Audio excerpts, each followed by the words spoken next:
منبر رسول پر رونق افروز باوقار علماء کرام و مبلغ سنی دعوت اسلامی،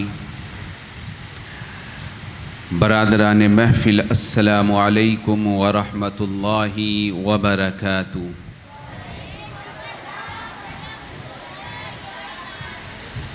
ان الحمد للہ نحمده ونستعینه ونستغفر ونؤمن به ونتوکل علیہ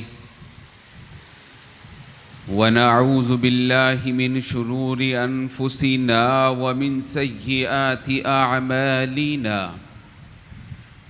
من يهده الله فلا مضل له ومن يضلله فلا هادي له، وأشهد أن لا إله إلا الله وحده لا شريك له، وأشهد أن محمدًا عبده ورسوله۔ يا أيها الناس اتقوا ربكم الذي خلقكم من نفس واحدة وخلق منها زوجها وبث منهما رجالا كثيرا ونساء، واتقوا الله الذي تساءلون به والأرحام إن الله كان عليكم رقيبا۔ رب اشرح لي صدري ويسر لي أمري واحلل عقدة من لساني يفقهوا قولي۔ اللهم أرنا الحق حقا وارزقنا اتباعه، اللهم أرنا الباطل باطلا وارزقنا اجتنابه۔ اما بعد، معزز سامعین کرام، آئیے ہم اور آپ سب سے پہلے پیغمبر اعظم، نور مجسم، فخر دو عالم، امام الانبیاء، رحمت للعالمین، راحت العاشقین، مراد المشتاقین، پیغمبر اعظم صلی اللہ علیہ وسلم کی بارگاہ میں ایک ساتھ مل کر میرے ساتھ آپ لوگ بھی نذرانہ درود و سلام پیش کیجئے۔ الصلاۃ والسلام علیک یا رسول اللہ، الصلاۃ والسلام علیک یا نبی اللہ، الصلاۃ والسلام علیک یا نور اللہ، صلی اللہ تعالی علیہ وسلم۔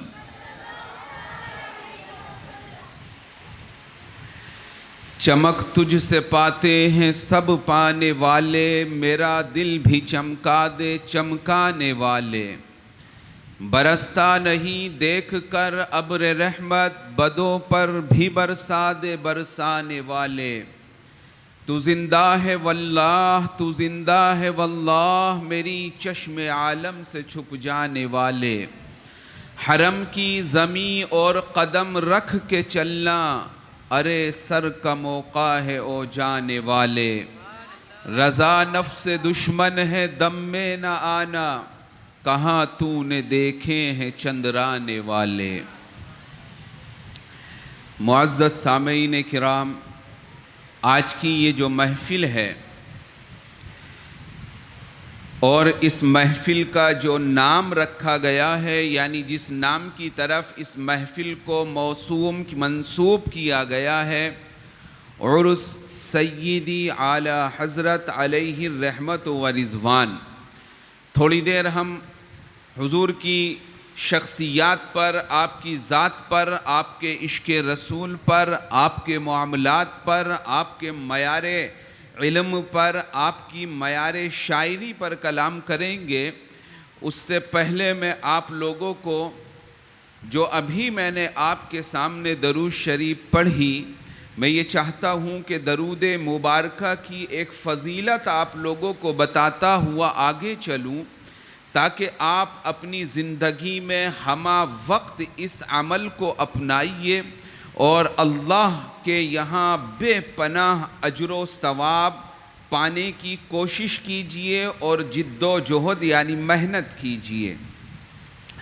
حدیث ہے، میرے آقا صلی اللہ تعالی علیہ وسلم نے ارشاد فرمایا کہ 3 لوگ ایسے ہیں، ثلاثۃ من الرجال کے لوگوں میں سے 3 قسم کے لوگ ایسے ہوں گے بروز محشر، جب نفسی نفسی کا عالم ہوگا، کوئی کسی کا پرسان حال نہ ہوگا، یہاں تک کہ احادیث مبارکہ سے یہ معلوم ہوتا ہے کہ اس وقت جو زمین ہوگی وہ تانبے کی ہوگی اور سورج جو ہوگا وہ سوا نیزے پر ہوگا، اور وہاں پر پوری کائنات انسان، پوری مخلوق انسان وہاں پر کھڑی ہوگی اور سب کو اپنی اپنی پڑی ہوگی، اور کسی کے معاملے میں وہ تفکر نہیں کر رہے ہوں گے، کسی کے بارے میں انہیں سوچنے کا تخیل اور خیالات تک نہ ہوگا، بلکہ وہ صرف اپنے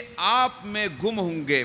دوسری کنڈیشن وہاں پر یہ ہوگی کہ وہاں پر لوگوں کا پسینہ اتنا ہائی ہوگا، یعنی اس کا لیول کسی کے گھٹنوں تک ہوگا، کسی کی ناک تک ہوگا، کسی کے منہ تک ہوگا، کسی کے کانوں تک ہوگا، یعنی انسان کے جیسے اعمال رہیں گے انہی اعمال کے تحت وہ اپنے اسی پسینے میں غوطہ زن ہو رہا ہوگا، غوطہ لگا رہا ہوگا، اور بہت سے ایسے ہوں گے جو اس پسینے میں تیر رہے ہوں گے۔ یہ ایک منظر بیان کیا گیا ہے حشر کا، اور یہ منظر حدیث رسول صلی اللہ علیہ وسلم اور احادیث صحیحہ سے ثابت ہے، اور اس منظر میں ہمیں بھی رہنا ہے اور آپ کو بھی رہنا ہے۔ ہمیں اپنے اعمال کے اعتبار سے اسے عبور کرنا ہے، پار کرنا ہے۔ تو اتنی شدت کی گرمی ہوگی، لیکن وہاں پر صرف اللہ کے عرش کا سایہ موجود ہوگا، ظل اللہ العرش، یعنی اللہ کے عرش کا سایہ وہاں پر ہوگا۔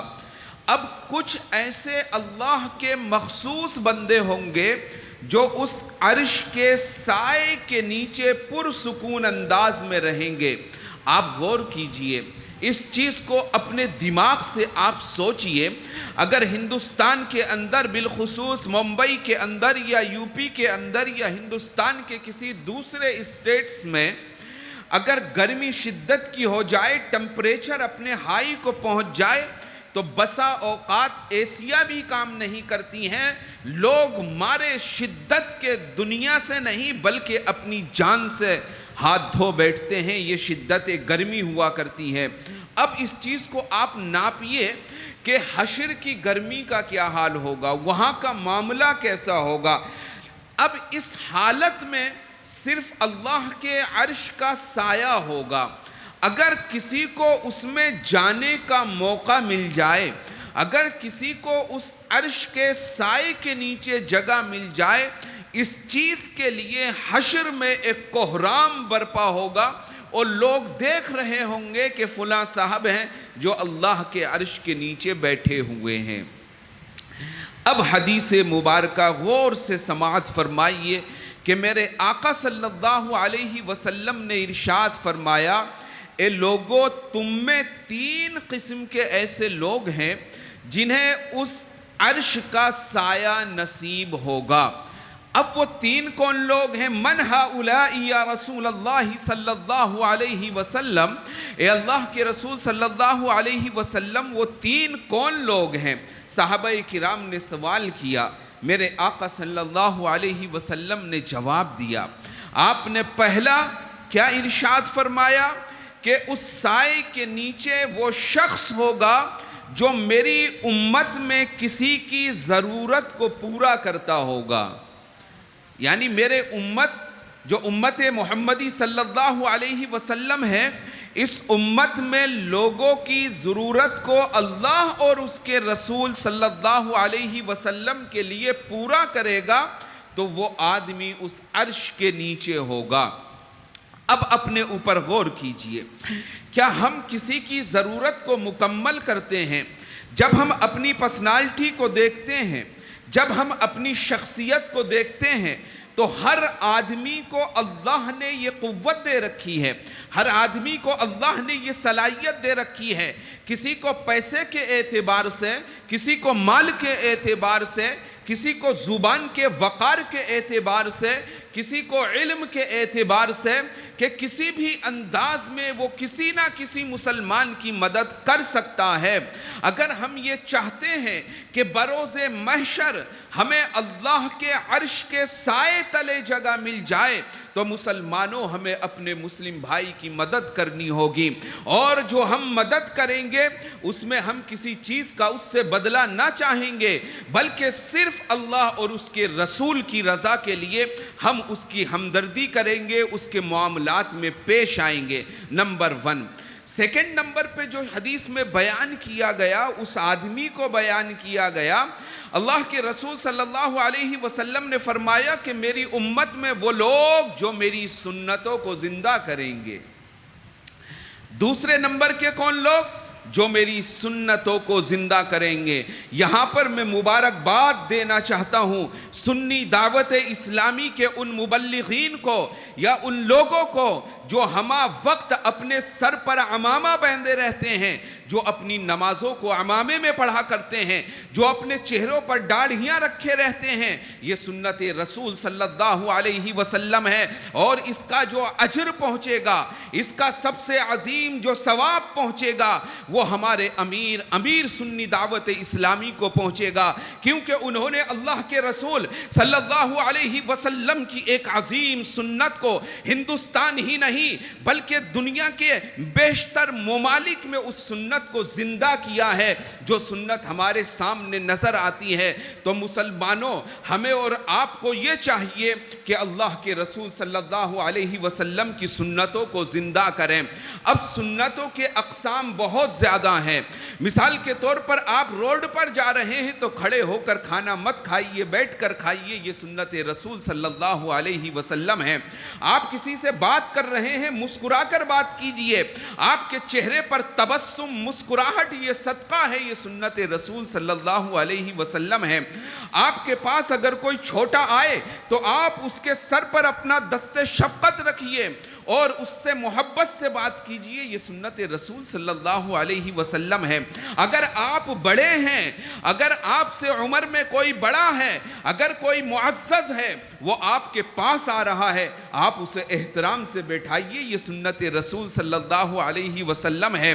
جب تمہارے سامنے اللہ اور اس کے رسول کا ذکر کیا جائے تو مسلمانوں اپنی جہد کو ایسا بنا لو جیسے کہ تمہارے سروں پر پرندے پرواز کر رہے ہیں۔ یہ فرشتوں کی سنت ہے۔ جب اللہ اور اس کے رسول کا ذکر ہوتا ہے تو فرشتے اس انداز میں ہو جاتے ہیں جیسے کہ آسمان یا ان کے سروں پر پرندے اڑ رہے ہوں، ایک دم ہمہ جہت ہو کر۔ تو ہمیں اس سنت کو بھی اپنانا ہوگا۔ تو ہماری زندگی میں جتنی بھی سنتیں ہیں ہم خود اس پر عمل کریں، اپنی جنریشن کو، اپنے بچوں کو، اپنی نسلوں کو، اپنے پڑوسیوں کو، اپنے گھر والوں کو ان سنتوں پر عمل کرائیں۔ تو جو اس سنت یا ان سنتوں پر عمل کرے گا سَيَكُونُ عِنْدَ يَوْمِ الْقِيَامَةِ فِي ظِلِّ عَرْشِ اللَّهِ سُبْحَانَهُ وَتَعَالَى، قیامت کے دن وہ انسان اللہ کے عرش کے سائے میں ہوگا۔ کتنے قسم کے لوگ ہوئے؟ 2۔ اب تیسری قسم اس میں اللہ کے رسول صلی اللہ علیہ وسلم نے بیان فرمائی، من الذی یقرأ او یصلی علی صلوات، کہ اللہ کے عرش کے نیچے تیسرا آدمی وہ ہوگا جو مجھ پر کثرت سے درود شریف پڑھتا ہوگا۔ اب درود شریف پڑھنے کے لیے کتنا ٹائم ہمیں لگتا ہے؟ کم الوقت یقضی، کتنا وقت گزرتا ہے۔ اب جب ہم اپنی پرسنل لائف کو دیکھیں گے نا، ہم باہر کھڑے ہوئے ہیں، ڈاکٹر کے پاس کیو میں ہم لگے ہوئے ہیں، کسی آفس میں جا کے کیو میں ہم لگے ہوئے ہیں، ہم اپنے موبائل کو نکال رہے ہیں، ادھر ادھر چیٹ ہم کر رہے ہیں یا دوستوں سے فون پر بات کر رہے ہیں۔ مسلمانوں، یہ اللہ نے آپ کو موقع دیا ہے، آپ کی زندگی میں اللہ نے ہر لمحہ آپ کو فرصت دی ہے۔ آپ اپنے وقت کو کسی بھی اعتبار سے ضائع مت کیجئے. اگر آپ کہیں پر جا رہے ہیں, آپ کو کسی کا انتظار کرنا ہو رہا ہے, تو صرف پیغمبر اعظم صلی اللہ علیہ وسلم پر درود پڑھنا شروع کر دیجئے. میرے آقا نے فرمایا ہے کہ جو آدمی مجھ پر درود مبارکہ پڑھتا ہے, جو آدمی کثرت سے مجھ پر درود مبارکہ پڑھتا ہے, بروز محشر جب میں جنت کے اندر داخل ہوں گا تو اس آدمی کا کاندھا میرے کاندھے سے ملا ہوگا. کیا مقام ہے ان لوگوں کا جو پیغمبر اعظم صلی اللہ علیہ وسلم پر درود شریف پڑھتے ہیں. تو اللہ کے عرش کا سایہ ان لوگوں کو نصیب ہوگا جو لوگ پیغمبر اعظم صلی اللہ علیہ وسلم پر درود شریف پڑھتے ہیں. تو یہ 3 فضیلتیں تھیں درود مبارکہ کی. اننی اردت ان ابین امامکم, میں نے یہ سوچا کہ میں ان کو آپ کے سامنے بیان کروں اور ان کو میں نے بیان کیا. اب اس پر آپ لوگ اپنی زندگی میں عملی جامہ پہنانے کی کوشش کیجئے, کیونکہ دنیاوی جو لائف ہے نا, this is not very long life. بہت لمبی زندگی یہ نہیں ہے. آپ کتنے دن زندہ رہ سکتے ہو؟ زیادہ سے زیادہ 60 سال 70 سال. اللہ نے بہت عمر طویل آپ کو عنایت فرمائی تو 100 سال آپ زندہ رہ لوگے. 100 سال زندہ رہنے کے بعد اب آپ اپنی زندگی کا خلاصہ دیکھیے. جب آپ قبر کے مرحلے میں جائیں گے تو آپ سے صرف وہاں پر 3 ہی سوال کیے جائیں گے, آپ کے رب کے تعلق سے, آپ کے دین کے تعلق سے اور آپ کے نبی صلی اللہ علیہ وسلم کے تعلق سے. تو ہم اپنی زندگی کو بلڈ کرتے ہیں, بناتے ہیں, تو ہم یہ چاہتے ہیں کہ صرف ہماری دنیاوی زندگی ہے, ہمیں مرنا نہیں ہے. میرے بھائیو, یہ دنیا کسی کی نہیں ہے, ہر کسی کو اس دنیا سے جانا ہے. تو ہمیں اور آپ کو یہ چاہیے کہ یہ جو امتحان گاہ اللہ نے دنیا ہمیں دی ہے نا, آخرت کے لیے ہم اس میں اچھے اعمال کریں.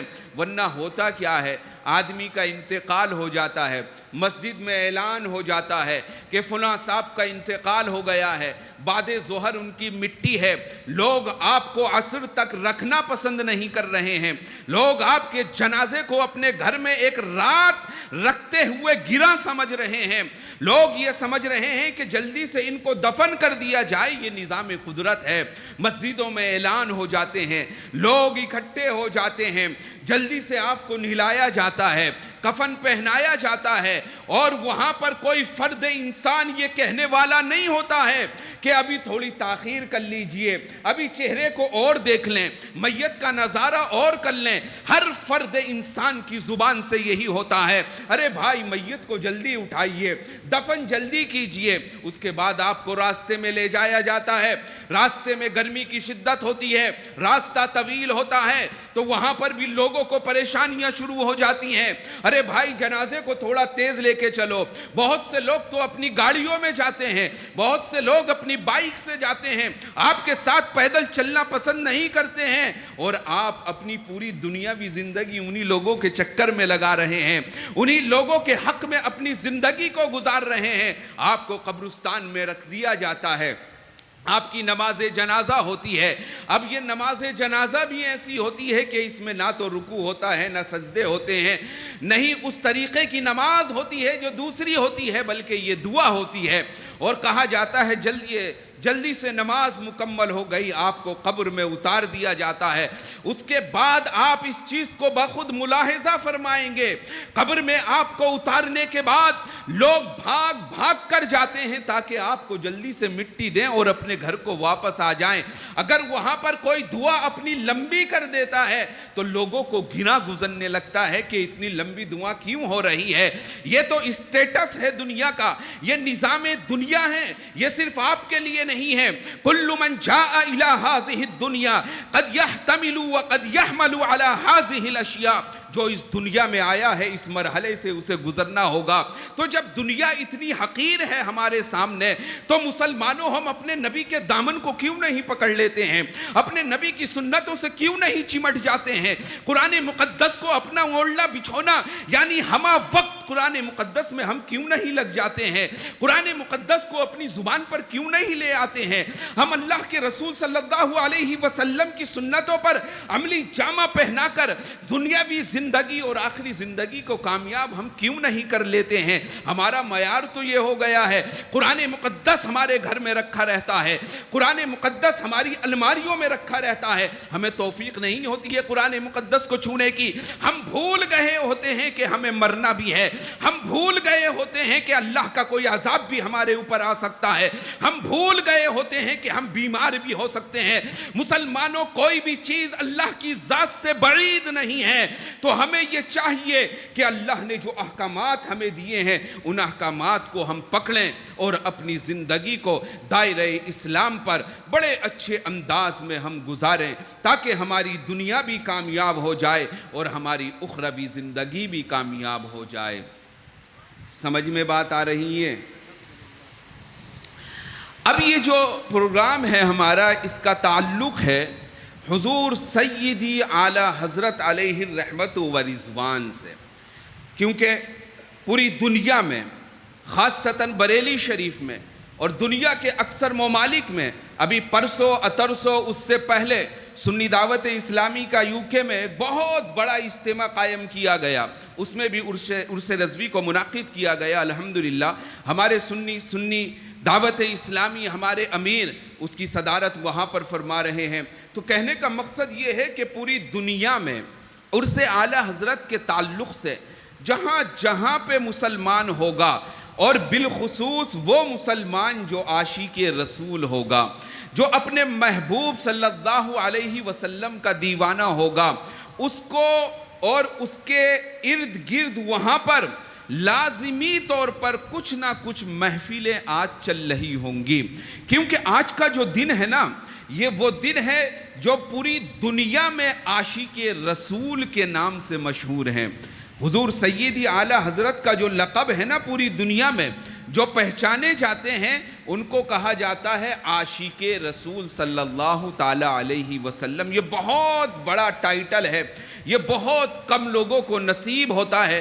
جب ہسٹری آف اسلام میں آپ دیکھیں گے، بہت مختصر لوگوں میں یہ القابات پائیں گے جو لقب پوری دنیا نے من جانب اللہ سیدی اعلیٰ حضرت علیہ الرحمت و رضوان کو عنایت فرمایا۔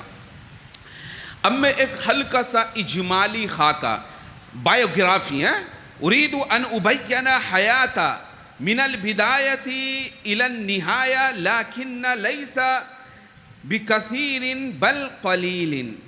تھوڑی سی میں زندگی اور آپ کی سیرت کی آپ کو میں جھلکیاں دکھاؤں گا، تاکہ آپ کو معلوم ہونا چاہیے کہ آپ کا امام کون ہے۔ ہم میں سے، ہماری جنریشن میں سے نئے بچوں میں کو یہ معلوم ہی نہیں کہ حضور اعلیٰ حضرت کون ہے۔ یعنی لفظ اعلیٰ حضرت میں اللہ نے اتنی چاشنی ڈال رکھی ہے، اتنی عقیدت ڈال رکھی ہے کہ اگلے کو معلوم نہیں کہ ان کی ذات کیا ہے، اگلے کو معلوم نہیں کہ ان کے کارنامے کیا ہیں، لیکن اس نام میں اللہ نے ایسی محبت ڈال رکھی ہے، جو بھی سنتا ہے لفظ اعلیٰ حضرت اس کے ذہن میں آٹومیٹک یہ آنے لگتا ہے، اچھا عاشق رسول جنہوں نے ہمارے دین کی حفاظت فرمائی، جنہوں نے ہمارے ایمان کی حفاظت فرمائی، یہ ایک اجمالی خاکہ ان کے سامنے آ جاتا ہے۔ حضور اعلیٰ حضرت علیہ الرحمت و رضوان بریلی، یوپی میں ایک شہر ہے بریلی، آپ کی پیدائش وہاں پر ہوئی۔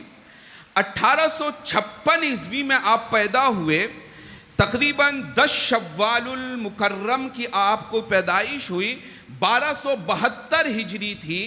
آپ مدینہ بریلی میں، عربی میں مدینہ شہر کو بھی کہا جاتا ہے، تو مدینہ بریلی یعنی بریلی ڈسٹرکٹ میں آپ پیدا ہوئے۔ اس کے بعد آپ کی پرورش، آپ کی نشو و نما آپ کے گھر میں ہوئی۔ آپ کے والد علامہ تقی رضا خان صاحب رحمت اللہ تعالی علیہ اپنے وقت کے جید مفتی، جید عالم رہے۔ آپ کے دادا حضور رضا یا محمد رضا خان صاحب رحمت اللہ تعالی علیہ وہ بھی بہت بڑے عالم تھے۔ ایسے گھرانے میں آپ کی پرورش ہوئی، آپ نے نشو و نما پائی، یہ کس کی بایوگرافی بیان کر رہا ہوں؟ حضرت امام احمد رضا خان فاضل بریلوی مجدد اعظم علیہ الرحمت و رضوان کی، اور بیان میں اس لیے کر رہا ہوں تاکہ آپ کے ذہن میں ایک خاکہ آ جائے، ایک معلوماتی نقشہ ہمارے امام کے تعلق سے آپ کے ذہن میں آ جائے۔ آپ کی پرورش ہوتی رہی حالت بچپن ہی میں، ابھی آپ نے نہ تو قرآن مقدس کو پڑھنا شروع کیا، ابھی حالت بچپن ہے، آپ اپنے گھر میں کھیل رہے ہیں، اچانک گھر سے باہر کی جانب آپ نے اپنے قدم رکھے، آپ دیکھتے کیا ہیں کہ ادھر سے کچھ عورتوں کا ہجوم آ رہا ہے، کچھ عورتیں ادھر سے آ رہی تھیں جو اپنے ویسٹرن کلچر میں تھیں، کیونکہ وہ جو وقت تھا اس وقت ہندوستان آزاد نہیں ہوا تھا غالباً، اور جو انگریز جو برٹن حکومت کے لوگ تھے ان کا آنا جانا ہندوستان میں کثرت سے رہا کرتا تھا، تو کچھ جگہوں پر ویسٹرن کلچر بھی دکھائی دیتا تھا۔ حالت بچپن میں ہے، ابھی آپ کی عمر 4 سال کی نہیں ہوئی ہے، امام احمد رضا خان فاضل بریلوی رحمت اللہ علیہ اپنے دروازے پر کھڑے ہیں، دیکھتے کیا ہیں کہ ادھر سے کچھ عورتیں آ رہی ہیں، آپ لمبا کرتا پہنے ہوئے تھے، آپ نے کرتا اٹھایا اور اپنے سر کے اوپر رکھ لیا، وہ عورتیں نکلی اور ہنستی ہوئی نکلتی ہوئی چلی گئیں، اور برجستہ انہوں نے یہ طنز کیا، یہ جملہ بولا، اے بچے تم نے اس کرتے کو اپنی آنکھوں پہ تو رکھ لیا ہے تاکہ تم مجھے نہ دیکھ پاؤ، ہمیں تم نہ دیکھ پاؤ، کیا تم نے یہ بھی دیکھا کہ اندر تم نے کچھ پہنا ہوا ہے یا نہیں پہنا ہے؟ حضرت امام احمد رضا خان فاضل بریلوی رحمت اللہ تعالی علیہ نے اتنی قلیل عمر میں، اتنی کم عمر میں جو جواب دیا تھا مسلمانوں، تاریخ کے حوالے سے بڑے بڑے اکابر کے ایسے جملے ہوا کرتے ہیں جو حالت بچپن میں آپ دے رہے ہیں۔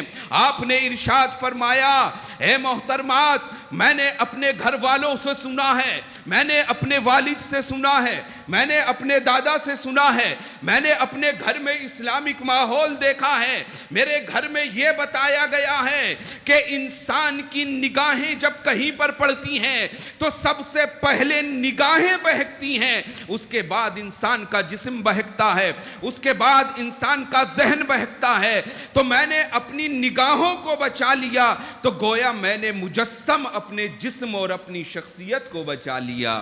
یہ جواب کون دے رہا ہے؟ سیدی اعلیٰ حضرت علیہ الرحمت و رضوان دے رہے ہیں۔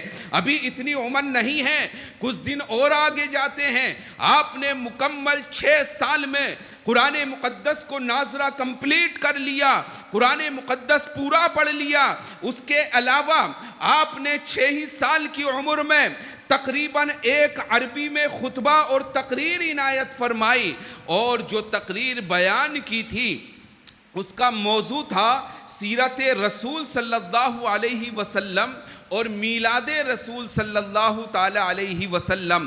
اور آپ یہ اندازہ لگائیے کہ جس وقت 6 سال کی عمر میں حضور سیدی اعلیٰ حضرت اپنی اسپیچ ڈیلیور کر رہے تھے، آپ تقریر فرما رہے تھے، تو اس وقت سننے والا مجمع ایسا نہیں تھا جیسے کہ آپ یا ہم یہاں پر بیٹھے ہوئے ہیں۔ مورخ لکھتے ہیں، لوگوں نے اپنے قلم نوک سے لکھا ہے کہ اس مجمع میں جو سننے والے لوگ تھے، اگر ان کو اپنے الگ اور مختلف وقتوں میں اس دنیا میں بھیجا جاتا تو ان میں سے ہر ایک اپنے وقت کا مجدد ہوتا، اپنے وقت کا جلیل القدر عالم ہوتا، اپنے وقت کا جلیل القدر محقق ہوتا۔ ایسے لوگوں کے درمیان حضور اعلیٰ حضرت نے 6 سال کی عمر میں پہلی تقریر فرمائی، اور تقریر کا موضوع کیا تھا؟ میلاد رسول صلی اللہ علیہ وسلم۔ اتنی عمر میں جو آپ نے دلیل پیش کی تھی، علماء کرام بیان کرتے ہیں کہ حضور اعلیٰ حضرت نے دلیل یہ دی کیونکہ جب ہمارے نبی اس دنیا میں تشریف لائے تو ہمارے نبی کی زبان پر تھا ربی حبلی امتی، یا اللہ میری امت کو بخش دے، یا اللہ میری امت کو بخش دے۔ تو جب نبی دنیا میں تشریف لاتے ہوئے اپنی امت کی بخشش کرا رہے ہیں تو ہمارے امتی ہونے کا یہ حق ہے کہ جس دن نبی پیدا ہوئے اس دن ہم کثرت سے جلوس نکالیں، اس دن کثرت سے ہم اپنے نبی کا ذکر فرمائیں، اس دن کثرت سے ہم جشن عید میلاد النبی منائیں۔ یہ آپ نے پہلی دلیل میلاد نبی کے تعلق سے 6 سال کی عمر میں اکابر علماء کرام کے مجمع میں آپ نے بیان فرمائی تھی۔ اس کے بعد تقریباً جب آپ کی عمر 8 سال کی ہوئی تو عربی گرامر کی ایک جس کو نحو کہا جاتا ہے ایک کتاب ہے جس کا نام ہدایت النحو ہے، آپ نے اس کتاب کی شرح عربی میں 8 سال کی عمر میں اپنے قلم کے نیچے اس کو کرتاس کے اوپر لکھ ڈالا اور پوری کی پوری شرح آپ نے تیار فرما دی۔ اس کے بعد پھر جب آپ آگے بڑھتے ہیں تقریباً 14 سال کی عمر میں آپ ایک جلیل القدر مفتی ہو گئے، آپ تمام علوم سے فارغ ہو گئے۔ کون؟ سیدی اعلیٰ حضرت علیہ الرحمت و رضوان، آپ فارغ ہو گئے۔ آپ نے اپنی زندگی میں جو سب سے پہلا فتویٰ عنایت فرمایا، صادر فرمایا، اس کا تعلق رضاعت سے تھا کہ اگر کوئی عورت اپنے بچے کو منہ کے بجائے ناک میں پائپ لگا کر یا ناک کے ذریعے اس کو دودھ پلا دے تو کیا رضاعت ثابت ہوگی یا نہیں ہوگی؟ کیا وہ اس کی رضائی ماں بن جائے گی یا نہ بنے گی؟ یہ سب سے پہلا فتویٰ آپ نے صادر فرمایا تھا اور آپ نے اس پر حکم یہ استنباط فرمایا تھا کہ وہ عورت اس کی رضائی ماں بن جائے گی۔ یہ میں چاہتا ہوں کہ تھوڑا سا خاکہ پہلے بیان کر دوں، اس کے بعد مکمل سیرت پہ میں کلام کروں گا، اور یہ وہ نکات ہیں جنہیں آپ یاد رکھیے۔ علیکم ان تحفظوا هذه، آپ کے لیے ضروری ہے کہ انہیں آپ یاد کیجئے، اپنے ذہن میں رکھیے۔ اپنے امام کے تعلق سے نالج کا ہونا بہت ضروری ہے۔ آپ جس کے نام پر جان دینے تیار ہیں اس کی بایوگرافی آپ تھوڑی سی بھی نہیں جانتے، یہ ایک عار کی بات ہے۔ ہمیں اور آپ کو یہ چاہیے کہ تھوڑا بہت جاننا ضروری ہے، یہ اصولی چیزیں ہیں، اتنا ہمیں اپنے امام کے تعلق سے جاننا ضروری ہے۔ جب آپ سے یہ فتویٰ لینے کے لیے وہ لوگ آئے جنہوں نے یہ مسئلہ قائم کیا تھا تو علامہ نقی رضا خان صاحب رحمت اللہ علیہ باہر بیٹھے ہوئے تھے، وہ آئے اور انہوں نے آ کر کہا کہ ہمیں وہ فتویٰ چاہیے، جو فتویٰ ہم نے دیا تھا اس کا جواب ہمیں چاہیے۔ آپ نے کہا جائیے مفتی صاحب اندر بیٹھے ہوئے ہیں، ان سے فتویٰ لے لیجئے۔ آپ کی عمر ابھی کتنی ہے؟ تقریباً 17 سے 18 سال کی عمر ہے۔ 17 سے 18 سال کی عمر میں دارالفتاء میں مسند افتاء پر بیٹھ کر اتنے عظیم فتوے آپ صادر فرما رہے ہیں۔ جب وہ بندہ اندر پہنچا، اس نے دروازے کو کھولا، دیکھا کہ کوئی ینگ جوان اندر بیٹھا ہوا ہے۔ وہ دیکھ کے تھوڑا پیچھے ہو گیا، کیونکہ ہمارے یہاں یہ خیال ہے نا کہ کسی کے نام کے آگے اگر مفتی ہو جاتا ہے تو ذہن میں یہ تصور ہوتا ہے کہ وہ بہت عمر والے ہوں گے، بڑے بزرگ ہوں گے، عمامہ ان کے سر پر ہوگا، منہ میں ان کے پان ہوگا، خدمت کے لیے لوگ کھڑے ہوں گے۔ یہ ایک مفتی کا تصور ہمارے یہاں آتا ہے، لیکن حضور اعلیٰ حضرت علیہ الرحمت و رضوان نے ہمیں یہ درس دیا ہے، نہیں بلکہ ایک مفتی جوان بھی ہوتا ہے۔ اور اس چیز کو میں یہاں پر کہنے کی کوشش کر رہا ہوں کہ سنی دعوت اسلامی نے الحمدللہ یہ قدم اٹھایا ہے کہ ایسے مدارس، ایسے ادارے قائم کیے ہیں، ان اداروں میں تقریباً 22 سے 23 24 سال کی عمر تک بچہ اچھا عالم ہو جاتا ہے اور اچھا مفتی ہو جایا کرتا ہے۔ یہ سنت اعلیٰ حضرت کو سنی دعوت اسلامی پورے ہندوستان میں بڑے اچھے انداز میں انجام دے رہی ہے کہ ہمیں جوان اور ینگ مفتی نظر آ رہے ہیں، ورنہ مفتیوں کا تصور اولڈ ہوا کرتا ہے۔ خیر وہ چلے گئے، وہ فتویٰ لے کر آ گئے تو حضور سیدی اعلیٰ حضرت علیہ الرحمت و رضوان نے 14.25 سال کی عمر میں مسند افتاء پر بیٹھ کر دنیا کے مختلف ملکوں میں، گوشوں میں، مختلف زبانوں میں آپ کا معیار علم یہ تھا کہ ہمارے پاس اگر کوئی فتویٰ لینے آ جائے تو ہم اس سے کہیں گے بھائی اردو میں لکھ کے لائیے، یا ہندی میں لکھ کے لائیے، سنسکرت میں لکھ کے لائیے، پرشین میں لکھ کے لائیے، عربک میں لکھ کے لائیے. یعنی جس علم یا جس زبان کی ہمیں نالج ہوگی ہم اس زبان کا دعویٰ کریں گے کہ آپ اس میں لے کر آئیے. لیکن قربان جائیے امام احمد رضا خان فاضل بریلوی رحمت اللہ علیہ کی زندگی پر، اللہ نے وہ علم کامل انہیں عطا فرمایا ہے، وہ علم لدنی انہیں عطا فرمایا ہے کہ بندہ کسی بھی زبان میں فتویٰ لے کر آ جائے. اگر انگلش میں لا رہا ہے تو انگلش میں جواب دے رہے ہیں، اگر پرشین میں آ رہا ہے پرشین میں جواب دے رہے ہیں، اگر فارسی میں آ رہا ہے فارسی میں جواب دے رہے ہیں. آج ہندوستان نہیں بلکہ پوری دنیا میں 30 جلدوں پر مشتمل ان کی کتاب فتاوی رضویہ پوری دنیا میں گردش کر رہی ہے. جب آپ اس کتاب کو کھولیں گے آپ کو ان کا علم معلوم ہوگا. اس میں انگلش میں بھی فتویٰ ملے گا، دوسری زبانوں میں بھی فتویٰ ملے گا. آپ کے فتوے یہ دلالت دے رہے ہیں کہ میرے امام کی بارگاہ میں اگر کوئی آ گیا تو خالی نہیں گیا ہے، بلکہ کیسی ہی دوا لینے کے لیے آیا، امام نے اس کو لوٹایا نہیں ہے. بڑا مشہور واقعہ ہے، سر ضیاء الدین جو مسلم یونیورسٹی کے وائس چانسلر تھے اس وقت، ایک بڑے پروفیسر تھے اس وقت. ان کے پاس کوئی مسئلہ میتھمیٹکس کا آیا، اس میں وہ الجھ گئے. الجھنے کے بعد انہوں نے یہ کوشش کی میں جرمن یا برطانیہ جا کر اس مسئلے کا حل نکالوں گا. کسی صاحب نے انہیں مشورہ دیا، صاحب اتنا لمبا جانے کی ضرورت کیا ہے، چلیے بریلی کی سرزمین پہ چلتے ہیں، مفتی امام احمد رضا خان فاضل بریلوی رحمت اللہ علیہ کی بارگاہ میں چلتے ہیں اور وہاں چل کر ہم اپنے مسئلے کو رکھتے ہیں، ہو سکتا ہے کوئی نہ کوئی حل نکل آئے. تو وائس چانسلر صاحب تھے، کیونکہ بڑی پوسٹ ہوتی ہے، مثل ڈی ایم پوسٹ ہوتی ہے، جس یونیورسٹی میں رہتے ہیں پرائیویٹ گاڑی ہوتی ہے، بنگلہ ہوتا ہے، اور ان کا قلم یونیورسٹی میں مثل حکم ہوتا ہے، جو وہ کہہ دیں وہ ہو جائے. کہہ دیں کہ آج چھٹی ہے تو چھٹی ہو جائے، کہیں آج فلاں کالج نہیں چلے گا تو نہیں چلے گا، فلاں ڈپارٹمنٹ بند رہے تو بند رہے گا. ایک بڑا مقام ہوتا ہے وائس چانسلر کا. تو انہوں نے کہا ارے بھائی آپ کیسے مشورے دے رہے ہو، کیا بریلی کی سرزمین پر کوئی عالم میرے مسئلے کو حل کر سکتا ہے؟ میں تو برطانیہ اور جرمن جیسی جگہوں پہ جانے کو خواہش کر رہا ہوں اور آپ مجھ سے کہہ رہے ہو کہ چلو بریلی چلتے ہیں. خیر انہوں نے تھوڑی مشقت اور کی اور سر ضیاء الدین صاحب مان گئے. حضور اعلیٰ حضرت علیہ رحمت و رضوان کی بارگاہ میں آئے. آنے کے بعد اس مسئلے کو پیش کیا گیا. حضور اعلیٰ حضرت نے فرمایا کہ آپ اپنے اس کو میتھمیٹکس کا جو آپ کا سوال ہے نا اس کو پرچے پہ لکھ کے دیجئے. انہوں نے پرچے پہ لکھا. علماء بیان کرتے ہیں کہ لمحات مینس مومنٹس، یعنی 1 سے 1.5 منٹ بھی نہیں ہوا حضور اعلیٰ حضرت نے اپنا قلم اٹھایا اور اس مسئلے کو حل کر دیا.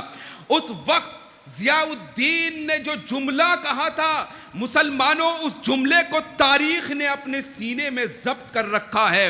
انہوں نے حضور اعلیٰ حضرت کے پاس کھڑے ہو کر ان کے گھر میں کھڑے ہو کر یہ جملہ کہا تھا کہ آج تک میں سنتا آیا تھا کہ علم لدنی کوئی علم ہوتا ہے، لیکن آج میں نے اپنی ماتھے کی آنکھوں سے دیکھ لیا ہے کہ آپ کو پیغمبر اعظم صلی اللہ علیہ وسلم کے عشق کے صدقے میں اللہ نے علم لدنی عطا فرمایا ہے.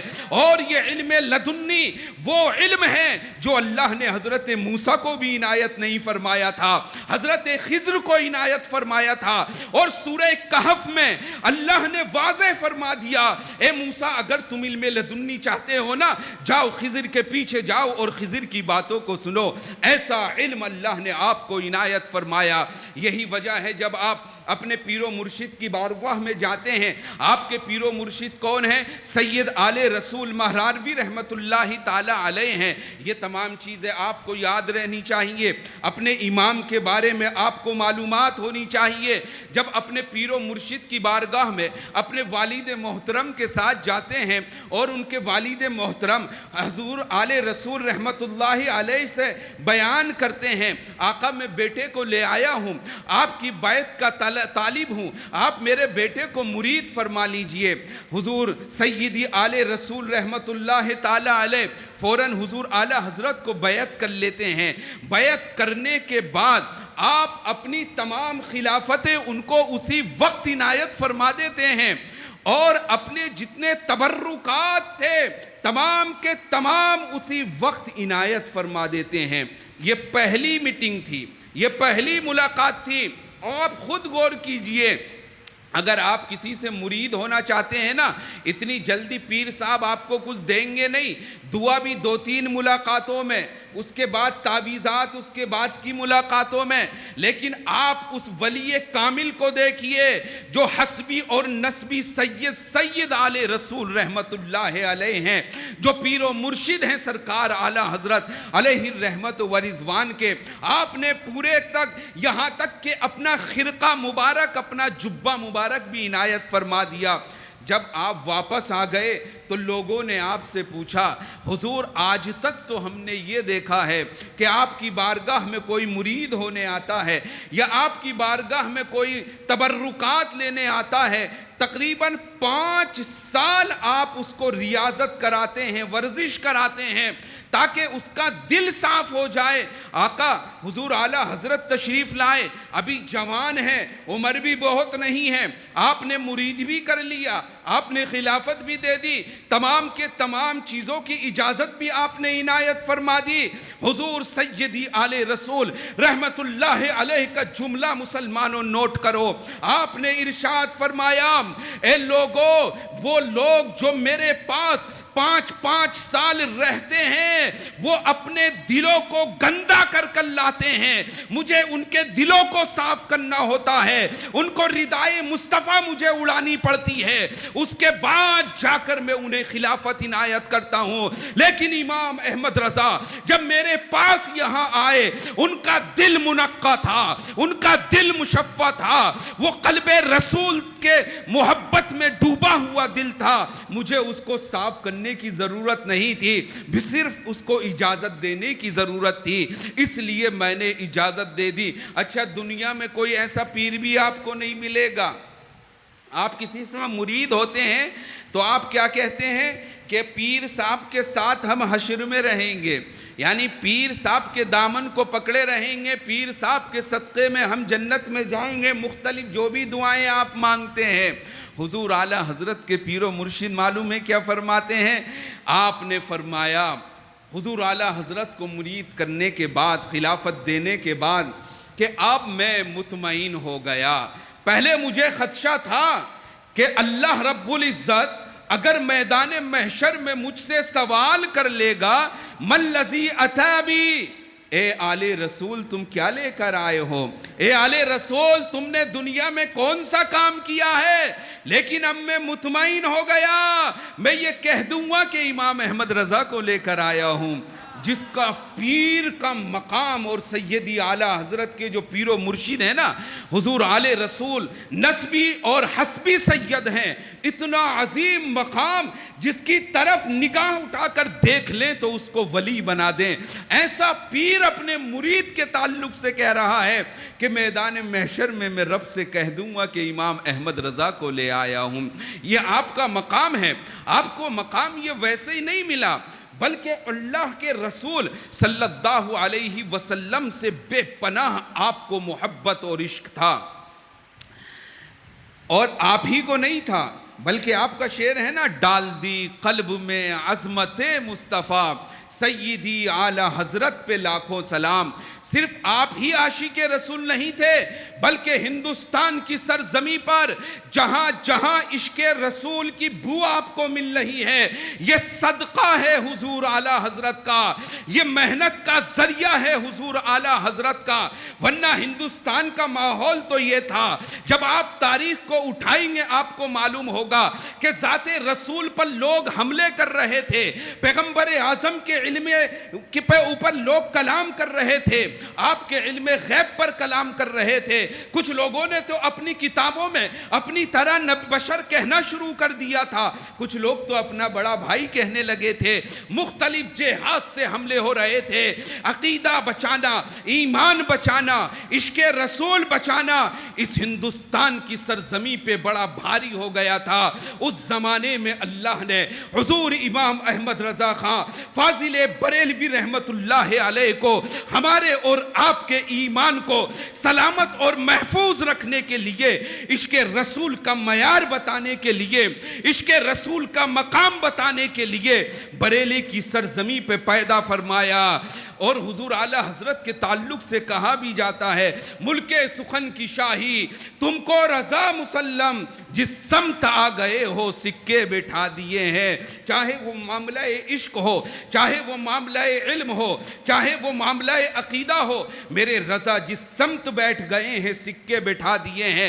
مکے کی سرزمین پہ آپ جاتے ہیں، حج کے ایام ہیں، لوگوں کو معلوم ہو جاتا ہے کہ ہندوستان کی سرزمین سے کوئی ایسا عالم آیا ہے جس کا نام احمد رضا ہے، جو عاشق رسول کے نام سے مشہور ہے، جس نے ہندوستان میں یہ دعویٰ کیا ہے کہ اللہ کے رسول کو علم غیب ہے، جس نے ہندوستان میں یہ دعویٰ کیا ہے کہ ہمارے نبی اپنی قبر میں آج بھی زندہ ہیں، جس نے ہندوستان میں یہ دعویٰ کیا ہے کہ نبی ہماری صلاۃ و سلام کو سنا کرتے ہیں، جس نے ہندوستان میں یہ دعویٰ کیا ہے کہ نبی کو مرنا تصور کر لینا یہ عقیدہ گمراہی ہے، جس نے یہ دعویٰ کیا ہے کہ جو لوگ نبی کے علم غیب کا انکار کریں گویا ان کا عقیدہ ٹھیک نہیں ہے، وہ شخص یہاں پر حج کرنے کے لیے آیا ہے۔ جب مکے کے بڑے بڑے علماء کرام کو پتا چلا، سارے کے سارے جمع ہو گئے، سیدی اعلی حضرت کو ہجوم میں لے لیا اور آپ سے مناظرہ کرنا شروع کر دیا، آپ سے کلام کرنا شروع کر دیا، آپ سے باتیں کرنا شروع کر دی۔ حضور اعلی حضرت علیہ الرحمت و رضوان نے ارشاد فرمایا، تم علم غیب پر دلیلیں چاہتے ہو نا، میں تمہیں اپنے قلم سے نکلی ہوئی دلیلیں تمہارے سامنے پیش کروں گا، اس سے پہلے میں مکے کی سرزمین سے ہلوں گا نہیں۔ تو ان لوگوں نے سوچا چلیے امام احمد رضا کو کہیں الگ بیٹھا دیتے ہیں، ایسی جگہ نہ بیٹھائیں جہاں لائبریری ہو سکتا ہے یہ کتابوں سے دیکھ لیں، ایسی جگہ نہ بیٹھائیں جہاں علماء ہو سکتا ہے ان سے بات کر کر یہ کچھ لکھ لیں۔ آپ کو الگ بیٹھایا گیا، تاریخ شاہد ہے، عرب کے مورخین شاہد ہیں، عرب کے علماء شاہد ہیں، الذی کانوا فی ذالک الوقت کلہم رأوا حیات رسول حیات امام احمد رضا خان فاضل بریلوی رحمت اللہ علیہ، جتنے بھی علماء اس وقت موجود تھے تمام کے تمام شاہد ہیں، تمام کے تمام گواہ ہیں۔ حضور امام احمد رضا نے مکے کی سرزمین پر بیٹھ کر صرف 8 گھنٹے میں 400 صفوں کی کتاب الدولۃ المکیہ، جس میں نبی کے علم غیب کو ثابت کیا اور عربوں کے چہرے پر مار دیا۔ تمام کے تمام عرب دنگ رہ گئے تھے کہ 8 گھنٹے میں اس کتاب کو ہم پڑھ نہیں سکتے۔ اے امام احمد رضا، تم نے یہ 8 گھنٹے میں کیسے تصنیف فرما دی؟ آپ کے پاس کوئی کتاب بھی نہیں، کوئی لائبریری بھی نہیں، اس کے بعد آپ نے کتاب تصنیف فرما دی۔ تمام کے تمام جتنے مورخین اس وقت کے تھے، جو عاشق رسول تھے، برجستہ مکے کی سرزمین پر کوئی آپ کو مجدد اعظم کہہ رہا تھا، کوئی آپ کو محدث اعظم کہہ رہا تھا، کوئی آپ کو عاشق رسول کہہ رہا تھا، کوئی مصطفیٰ کا دیوانہ کہہ رہا تھا، کوئی ہندوستان کا سب سے بڑا عالم آپ کو گردان رہا تھا۔ یہ مقام علمی ہے حضور اعلی حضرت کا، اور حضور اعلی حضرت نے جس موضوع پر بھی اپنے قلم کو اٹھایا ہے، آج تک پوری دنیا کے علماء کرام اس کی مثال پیش نہیں کر پائے ہیں۔ یہ صرف علم نہیں تھا، علم کے ساتھ ساتھ یہ عشق رسول صلی اللہ علیہ وسلم تھا۔ پوری دنیا میں جو عشق رسول صلی اللہ علیہ وسلم کا جام حضور اعلیٰ حضرت نے پلایا ہے نا، وہ ہمیں بہت نادر بڑی کم جگہوں پر ملتا ہے۔ میرے آقا کی جب شان بیان کرتے ہیں سیدی اعلیٰ حضرت کس انداز میں اپنے محبوب کی شان کو بیان کرتے ہیں۔ سرور کہوں کہ مالک و مولا کہوں تجھے، باغ خلیل کا گل زیبا کہوں تجھے، لیکن رضا نے ختم سخن اس پہ کر دیا، خالق کا بندہ خلق کا آقا کہوں تجھے۔ کبھی آپ ارشاد فرماتے ہیں میں تو مالک ہی کہوں گا کہ ہو مالک کے حبیب، یعنی محبوب اور محب میں نہیں میرا تیرا، یعنی محبوب اور محب میں نہیں میرا تیرا۔ سیدی اعلیٰ حضرت علیہ رحمت و رضوان جس وقت حج کے لیے تشریف لے گئے تھے، بارگاہ رسالت مآب صلی اللہ علیہ وسلم میں آپ حاضری دیتے ہیں، آپ کو کئی دن گزر گئے تھے، ابھی زیارت رسول صلی اللہ علیہ وسلم آپ کو نہیں ہو رہی تھی۔ زیارت رسول سے مطلب کہ خواب میں تو میرے آقا کو حضور امام احمد رضا خاں فاضل بریلوی نے بیشتر مرتبہ دیکھا تھا، لیکن آپ کی یہ خواہش تھی کہ جب میں مدینے کی سرزمی پہ جاؤں، حینما انا اصیل الی مدینۃ رسول اللہ صلی اللہ علیہ وسلم ارید رسول اللہ صلی اللہ علیہ وسلم ان اراہ بعینی، کہ میری یہ خواہش ہے جب میں مدینے کی گلیوں میں جاؤں، جب میں مدینے کی سرزمی پر جاؤں تو اپنے محبوب صلی اللہ علیہ وسلم کی زیارت اپنی ماتھے کی آنکھوں سے میں کروں، روضے کے سامنے میں کھڑا رہوں، میرے آقا وہاں پر رہیں۔ آپ وہیں پر کھڑے ہیں، رب اپنے محبوب کی بارگاہ میں التجا کر رہے ہیں، یا رسول اللہ صلی اللہ علیہ وسلم ارید الزیارہ، یا رسول اللہ صلی اللہ علیہ وسلم ارحم علی، یا رسول اللہ صلی اللہ علیہ وسلم ارید النظارہ، یا رسول اللہ صلی اللہ علیہ وسلم ارید رؤیت وجہک، یا رسول اللہ صلی اللہ علیہ وسلم اننی خادمک، یا رسول اللہ صلی اللہ علیہ وسلم اننی غلامک، اننی اتیت من الہند ووجدت الى مکانک المکان الذی انک قلت روضۃ من ریاض الجنہ، اننی واقف ہناک ارید زیارتک ارحم علی ارحم علی۔ آپ صدائیں بلند کرنے لگے، اے اللہ کے رسول میں ہندوستان کی سرزمین سے آیا ہوں، آپ کا غلام ہوں، آپ کا خادم ہوں، میرے آقا مجھے زیارت نصیب فرما دیجئے، میں آپ کی زیارت کرنا چاہتا ہوں، میرے آقا میں ماتھے کی آنکھوں سے آپ کو دیکھنا چاہتا ہوں، میں اس حسن کو دیکھنا چاہتا ہوں جس حسن کو دیکھنے کے ساتھ اہل عرب نے اپنی گردنوں کو کٹا دیا ہے، جس حسن کو دیکھنے کے بعد لوگ آپ کے قدموں پر کلمہ پڑھنے پر مجبور ہو گئے ہیں۔ اے میرے رسول، میں نے آپ کو خواب میں بارہا دیکھا ہے، میں زیارت بعینی کرنا چاہتا ہوں، میں یہ چاہتا ہوں کہ میں آپ کی زیارت کروں۔ ابھی آپ یہ التجا ہی پیش کر رہے ہیں، اتنے میں آپ زارو قطار رونے لگتے ہیں، پھر آپ اپنی جو اردو زبان کی نعت ہے آپ اللہ کے رسول صلی اللہ علیہ وسلم کی بارگاہ میں بیان کر فرماتے ہیں، اور بڑی مقبول زمن وہ نعت، اللہ کے حضور اعلیٰ حضرت کا تو ہر کلام الحمدللہ مقبول ہے۔ آپ فرماتے ہیں وہ سوئے لال ازار پھرتے ہیں، دن تیرے اے بہار پھرتے ہیں، جو تیرے در سے خار پھرتے ہیں، جو تیرے در سے یار پھرتے ہیں، در بدر یوں ہی خار پھرتے ہیں۔ پھر آپ ارشاد فرماتے ہیں کوئی کیوں پوچھے تیری بات رضا، کوئی کیوں پوچھے تیری بات رضا۔ عشق رسول کا یعنی حد جو مقام آخر ہے اس کو آپ بیان فرما رہے ہیں۔ کوئی کیوں پوچھے تیری بات رضا، تجھ سے کتے ہزار پھرتے ہیں۔ بہت سے لوگ اس کو کتے بھی پڑھتے ہیں، لیکن حقیقت نوعیت یہی ہے کہ کیونکہ اور بھی اشعار میں آپ نے اس کلمے کو دہرایا ہے۔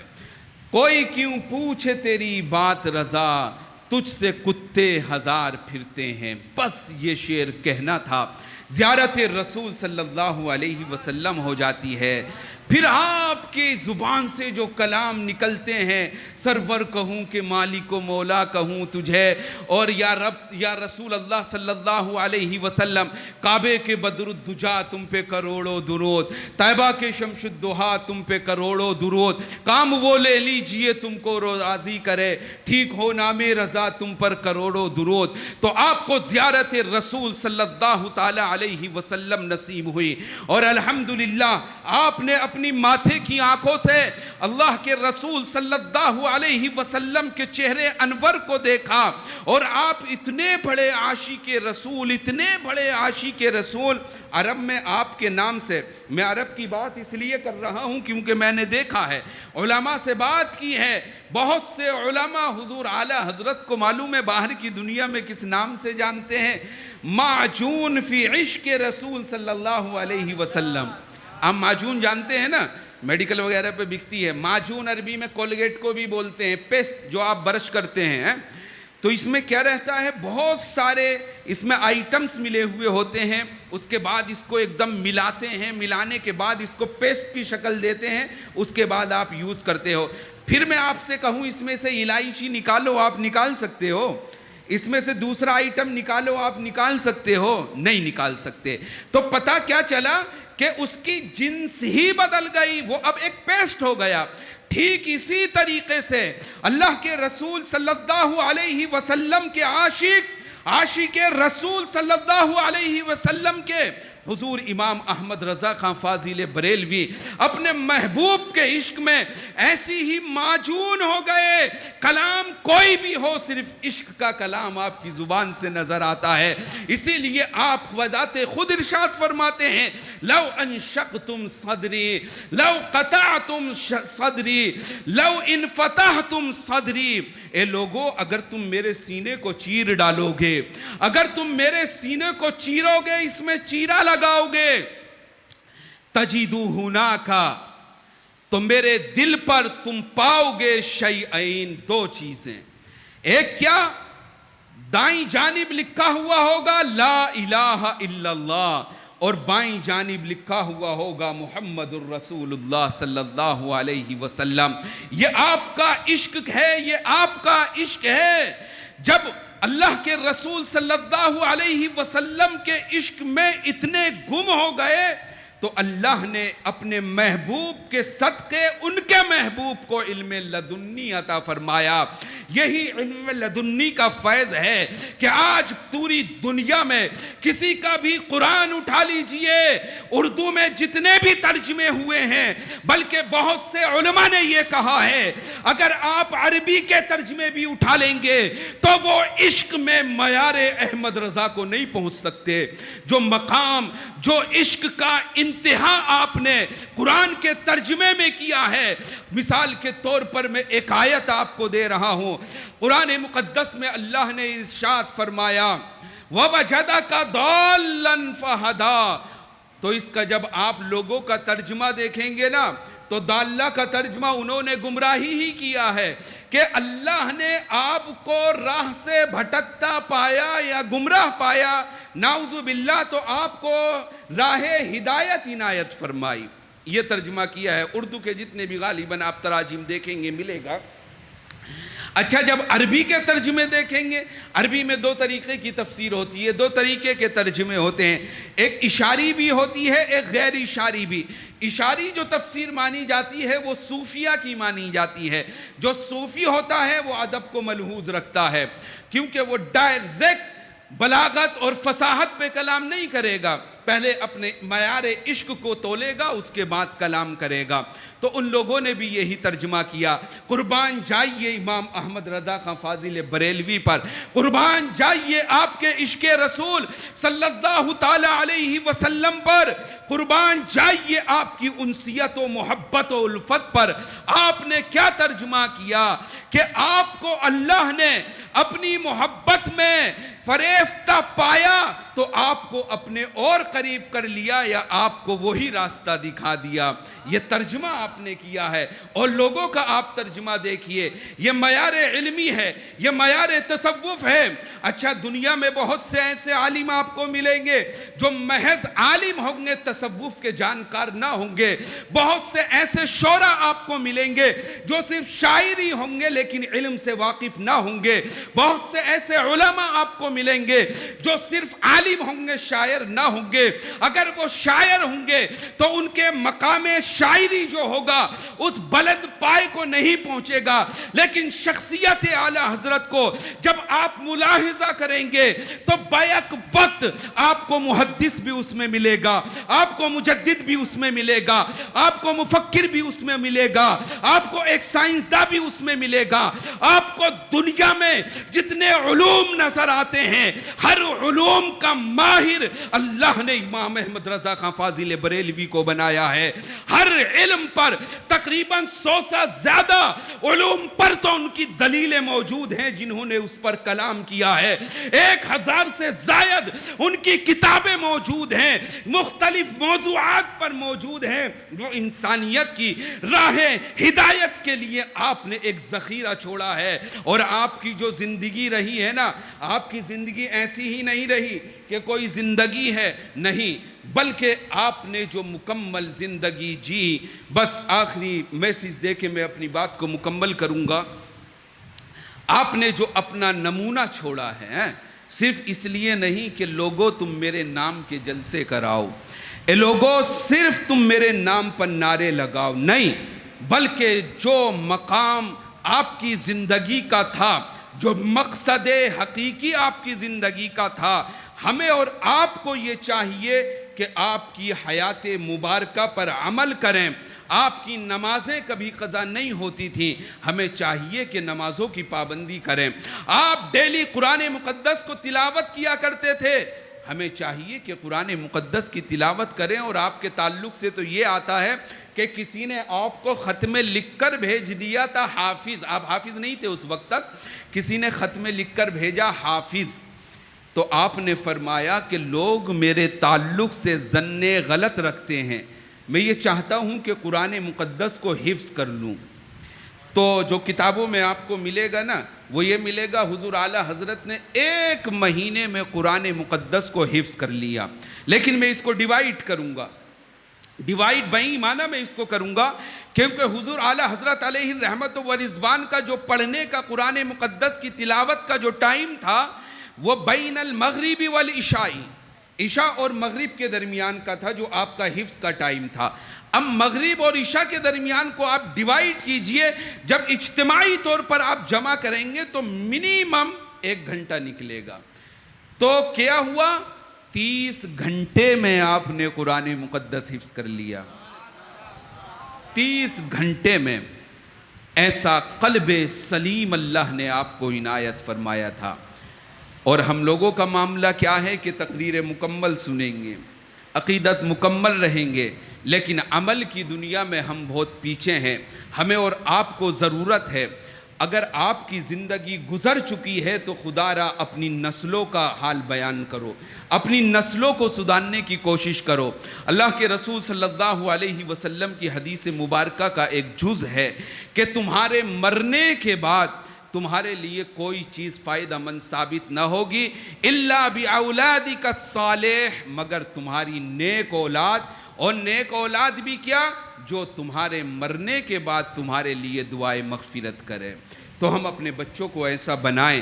بالخصوص سنی دعوت اسلامی ایک عظیم تحریک ہے اور لوگوں میں ایک انفرادی کام دین سے قربت کرنے کا کر رہی ہے.